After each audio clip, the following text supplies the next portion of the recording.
The Michael Penix Jr. experience is a roller coaster ride that nobody is prepared for or expecting. His film has some of the most impressive throws I studied throughout every quarterback in 2024.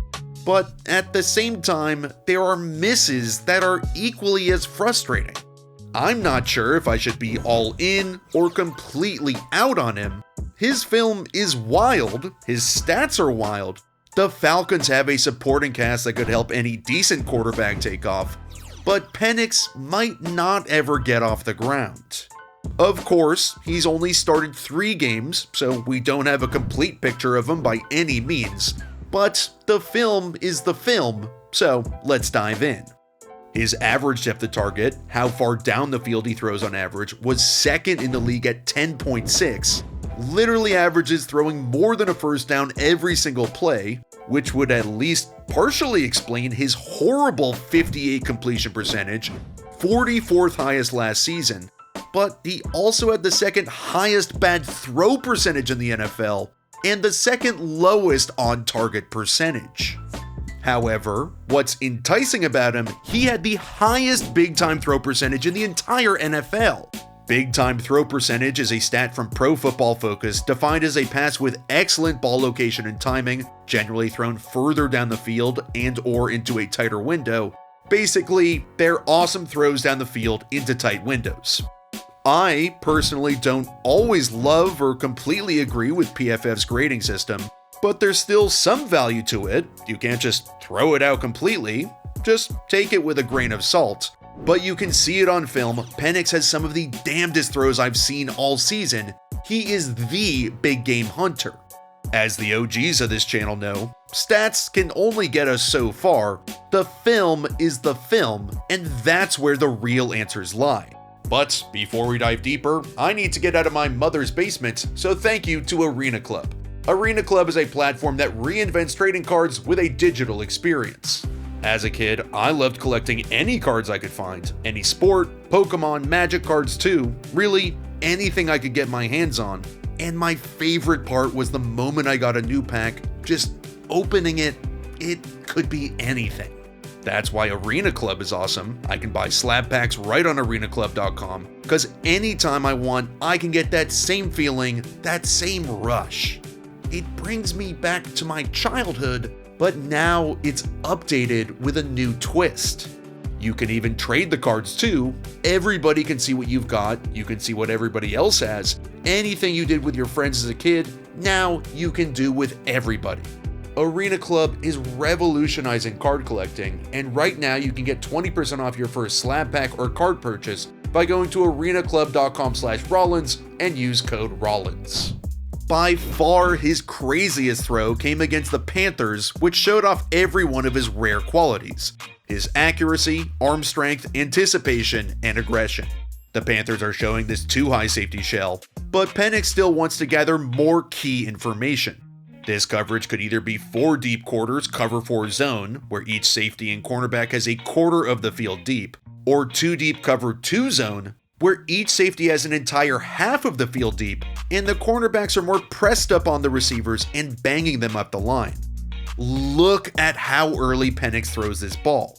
He had one of the fastest times to throw, despite throwing deep often, and it's because of his anticipation.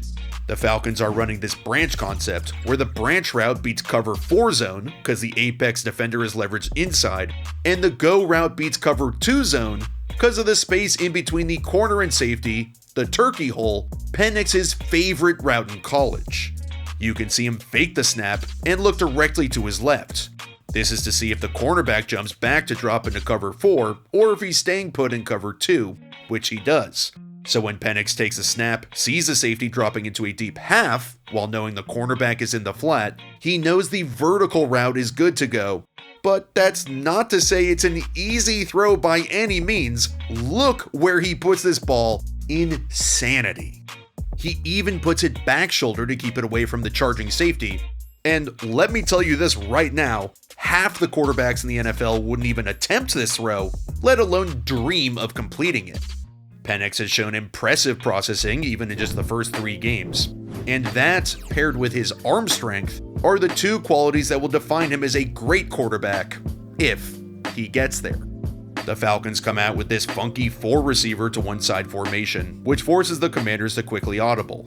Bobby Wagner switches him to Tampa 2 zone, where it's going to be cover 2 zone, but he's going to defend the middle area that's typically open. So Penix knows since Wagner's racing backwards, he can't really turn around to defend the pass since he's sprinting backwards trying to keep up with the faster Cyril Hodge. So look at when Penix throws this, look at the ball placement, and while it gets broken up, the throw, timing, accuracy are crazy.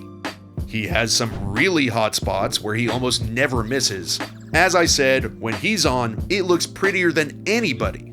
He can hit deep outside the numbers very consistently, just pure unadulterated arm strength.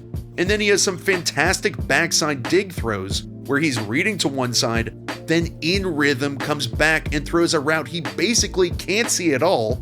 He can't tell if there are zone coverage defenders just floating over the middle. So this tells us he's able to quickly process the entirety of the coverage, the shell, the linebackers, the corners, and makes throws technically without looking.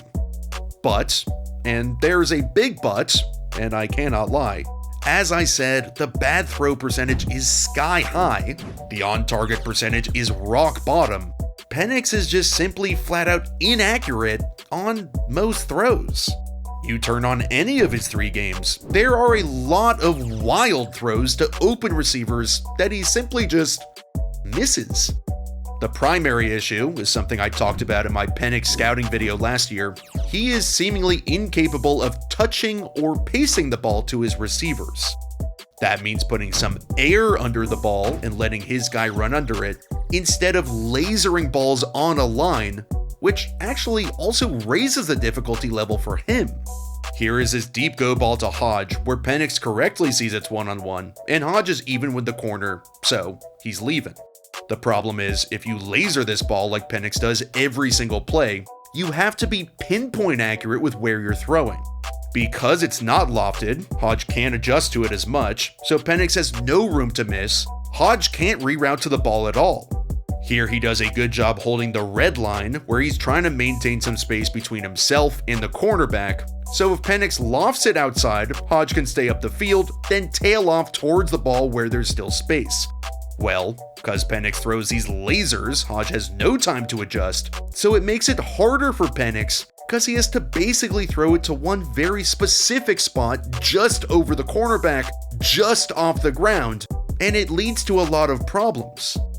These laser throws are especially difficult against tight NFL coverage. In college football, your guys have way more separation, especially when you have Rome Odunze, Jalen Polk. But when you're playing the Commanders and Drake London has just a half step, in the league this is wide open, now you have to lead him over the top and loft the ball, which means you have even less margin for error if you're throwing lasers. On another semi-related note, another issue he has, while I think he's great at processing who is open, the type of throws he decides to make aren't always the right one. For example, we have this classic concept, where against one high man coverage we have a curl outside to make sure this corner doesn't fall off, so we can isolate our receiver on the nickel cornerback with the safety too far towards the center of the field to make a play. But instead of throwing this back shoulder with the corner even with his receiver, Penix throws this way over the top where the cornerback is. It doesn't make any sense. Then, even on shorter concepts like spot, where we're reading this defender, he thinks Drake London is going to break out a little further since the defender's right here, but London doesn't. And later in the game, on a similar route, now the closest zone defender is outside, but Penix puts it too far outside, with maybe too much extra zip, and another incompletion. My last worry, another thing I touched on in my Penix video last year, is that he struggles when pressured. And, duh, nobody is better when they have dudes in their lap. Pause.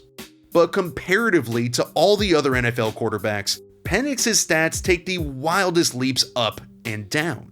His yards per attempt jumps from just 5.2 when pressured, 37th in the league, to 8.1 when kept clean, 8.1 finished 9th, and his QB rating is a paltry 20.4 when pressured, but jumps to 98.1 when he has more time. I noted in college he'd just take wild deep shots to Odunze and Polk when pressured or blitzed, cause those guys could win one-on-ones against Jiffy Lube Johnson from Washington State. But now in the NFL, it's a different story. I did say I would not draft Penix coming out of Washington, and to be honest, watching his film from these 3 games, I'm now a little bit more worried I'll be wrong than I was before, but I am far from sure. I don't have a problem being wrong or admitting I'm wrong, and even if I come down on a player, I want to be proven wrong because I don't want anybody to fail. Penix's eye-popping plays prove that he can reach the elite levels of NFL quarterbacking, but this league isn't about the wow plays, it's about hitting 7-yard passes 25 times a game. Then here and there, the great ones pop off when they need to. That is what I'm worried about with Penix's game. Can he make the easy plays down in, down out? That is what I question. I still have serious reservations that he will improve in all his negative areas, so I'll stick firm with my take. But the Falcons do have a great supporting cast around him, where if he can keep his high-end throws while distributing short passes to Drake London, Bijan Robinson, Darnell Mooney was awesome last year too, the Atlanta Falcons with Michael Penix could finally rise to the top.